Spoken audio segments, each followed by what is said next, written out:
ఈరోజు మనం question number 13లో ఇప్పుడు ఆల్రెడీ 6 మనకు క్వశ్చన్స్ ఇస్తే అందులో అవుట్ ఆఫ్ 6లో మనం 4 అటెంప్ట్ చేయాలని చెప్పిన. అందులో చాలా సందర్భాల్లో మనకు క్వశ్చన్ నెంబర్ 13లో add suitable question tag 1 mark, ఈ 1 మార్క్ క్వశ్చన్ ట్యాగ్ రావడం జరుగుతుంది. అది నేను గత ఎగ్జామ్లో వచ్చిన ఇక్కడ ప్రీవియస్ బిట్స్ ఇచ్చిన.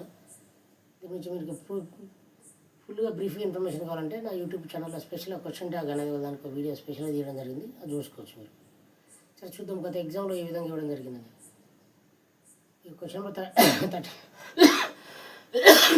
13లో ఒక పారాగ్రాఫ్ ఇస్తాడు, అందులో అండర్లైన్ చేసిన దానికి యాడ్ షూటబుల్ క్వశ్చన్ ట్యాగ్ అని ఇస్తాడు. సో గత ఎగ్జాంపుల్ అడిగిన ఒక 6 ఎగ్జాంపుల్ చూద్దాం.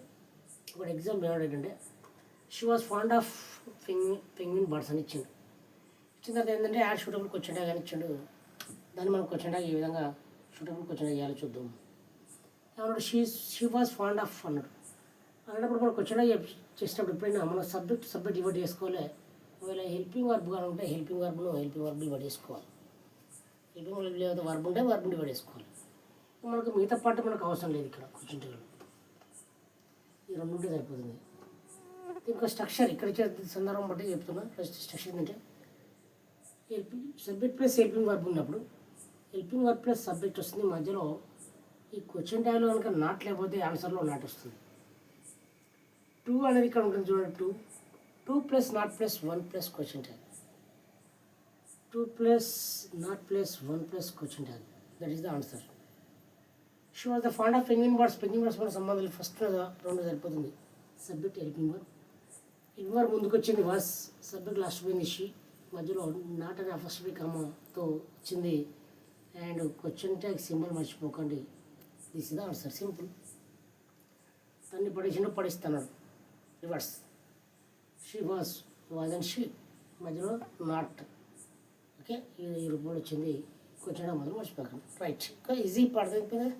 షీ వాజ్ అండ్ షీ మధ్యలో ఫస్ట్ కామా టీ వస్తుంది. రైట్, దట్స్ బ్రీఫ్ అవసరం లేదు మీకు. సెకండ్ వన్ ఇచ్చాడు గతంలో, ఐజాక్ న్యూటన్ వాస్ అని ఇంగ్లీష్ మ్యాథమెటిషియన్ అని ఇచ్చాడు. మనం ఇప్పుడు నేను సబ్జెక్ట్ ఇక్కడ ఏంటంటే ఐజాక్ న్యూటన్ సబ్జెక్ట్ మనకు తెలుసు. మన స్పెషల్గా మీకు చెప్పడం అవసరం లేదు ఇంగ్లీష్లో సబ్జెక్టులు. I, we, you, they, he, she, it, ఎన్నో ఈ 8 సబ్జెక్ట్లో ఐజాక్ న్యూటన్ అనేది నౌన్, వాజ్ అనేది ఫాస్ట్ యొక్క హెల్పింగ్ వర్బ్. ఇది ఇక్కడ సేమ్ మన ఫాస్ట్ యొక్క హెల్పింగ్ వర్బ్ సేమ్ మనకు సూత్రం యూజ్ అవుతుంది. బట్ ఇక్కడ ఏంటంటే ఇక్కడ వజంట్ షీ అని రాసిన, ఇక్కడ మరి వజంట్ ఐజాక్ అని న్యూటన్ అని రాయద్దు. ఐజాక్ న్యూటన్ అనే నౌను మన నౌన్కు బదులు ఉపయోగించే ప్రొనౌన్ ఇక్కడ ఏదే అంటే ఇక్కడ ఐజాక్ న్యూటన్ అనే నౌన్కు నేమింగ్ వర్డ్, నౌన్కు ఫస్ట్ ఇన్స్టెడ్ ఆఫ్గా యూజ్ చేసేది ఏంటంటే హీ, లేడీ ఉంటే షీ, ఇద్దరు ఉంటే దే. ఓకే, సో ఇక్కడ మన ఐజాక్ న్యూటన్కు మనం థర్డ్ పర్సన్ ప్రొనౌన్ యూజ్ చేస్తాం అంటే హీ యూజ్ చేస్తాం. కాబట్టి ఇక్కడ డైరెక్ట్ మనం క్వశ్చన్ ట్యాగ్లో డైరెక్ట్ ఐజాక్ న్యూటన్ రాయద్దు. ఇక్కడ హీ గట్టికి హీ రాయలే. ఐజాక్ న్యూటన్ వాజ్ అంటే వాజు హీ అని గుర్తుంచుకోండి. అక్కడ హీ ఉందని గుర్తుంచుకోండి, ఈ వాజ్ అని గుర్తుంచుకోండి. వాజ్ అంటే హీ, క్వశ్చన్ ట్యాగ్ పెట్టలే, నాట్ ఫస్ట్ కాబట్టి. ఇది గత ఎగ్జామ్లో వచ్చింది ప్రీవియస్ బిట్.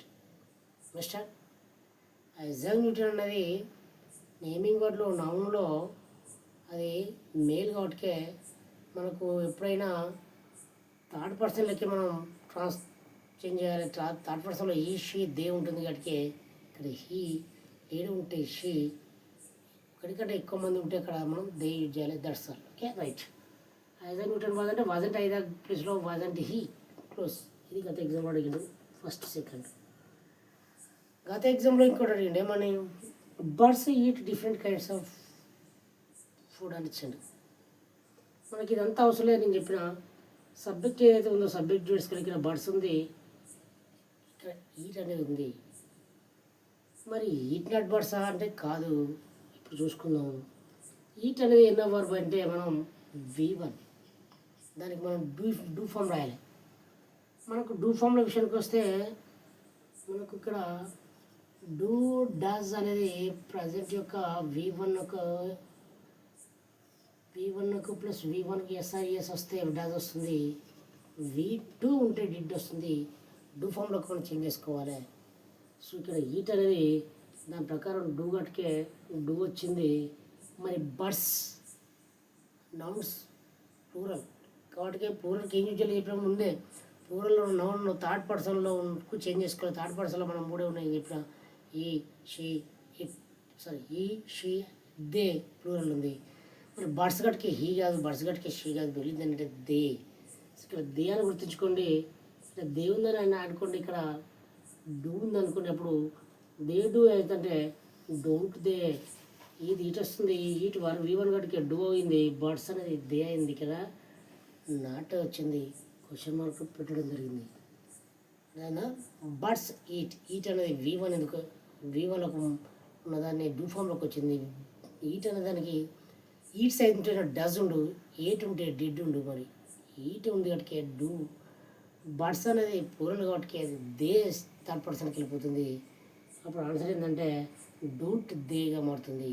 గుర్తుంచుకోండి. రైట్. గత ఎగ్జామ్లో ఇంకోటి అడిగండి ఏమనంటే ప్లాస్టిక్ ఈజ్ వైడ్లీ యూజ్డ్ అని ఇచ్చాడు. ప్లాస్టిక్ ఈజ్ అనేది మనకు తెలుసు. ప్రజెంట్ యొక్క helping verb is am are present యొక్క హెల్పింగ్ వర్బ్ ఇచ్చాడు. ఇక్కడ హెల్పింగ్ వర్బ్ రాస్తామని చెప్పిన, కానీ ప్లాస్టిక్ అనేది మరి ఇక్కడ నేమింగ్ వర్డ్లో ఓకే హ్యూమన్ బీయింగ్ కాదు కాబట్టి ప్లాస్టిక్ అనే దానికి ఇది మనం ఏం యూజ్ చేస్తామంటే ఇట్ అనే దాన్ని యూజ్ చేస్తాము. అది గుర్తుంచుకోండి. మనుషులు లేడీ లేదా జెంట్స్ అయితే హీ లేదా షీ చేస్తాం. బట్ ఇక్కడ వస్తువు థింగ్స్ కాబట్టి ఇక్కడ ఇట్ యూజ్ చేయాలి. ప్లాస్టిక్ అంటే ఇక్కడ ఇట్ అని ఊహించుకోండి, ఇట్ ఈజ్ అని గుర్తుంచుకోండి. అప్పుడు ఈజ్ ఇట్ అవుతుంది. బ్రాకెట్ మధ్యలో మన ఎన్న ఫస్ట్ కమెంట్ చేస్తుంది. Isn't it the answer. అర్థమైంది. ప్లాస్టిక్ అంటే ఈజ్ ఇట్ వస్తుంది, ప్లాస్టిక్ ఇట్ అని గుర్తుంచుకుంటుంది. ఇటు అడగబోతుంది. ఈజ్ ఇట్ అయితే అప్పుడు మధ్యలో మనం రూల్స్ ప్రకారం నాట్ పెట్టాలి కనుక ఈజంట్ ఇట్ అని question mark. Fifth one I started going to up and down. మనకి ఇదంతా అవసరం లేదు. మన సబ్జెక్ట్ హెల్పింగ్ వర్బ్ లేదా వర్బ్ ఉంటే సరిపోతుంది. ఇక్కడ మన సబ్జెక్ట్ ప్లస్ వర్బే ఉంది, హెల్పింగ్ వర్బ్ లేదు.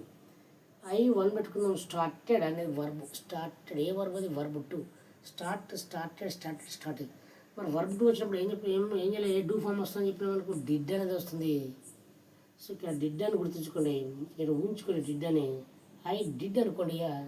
అప్పుడు మన డిడ్ ముందుకు వస్తుంది, ఐ లాస్ట్ పోతుంది. ఎన్ఎఫ్ కాబట్టి ఐ స్టార్టెడ్లో డిడెంట్ ఐ ఎందుకు వచ్చిందా అంటే స్టార్టెడ్ అనేది వర్బ్ 2 యొక్క డూ ఫామ్ ఏంటంటే డిడ్ కాబట్టి డిడెంట్ ఐ క్వశ్చన్ మార్క్ రావడం జరుగుతుంది.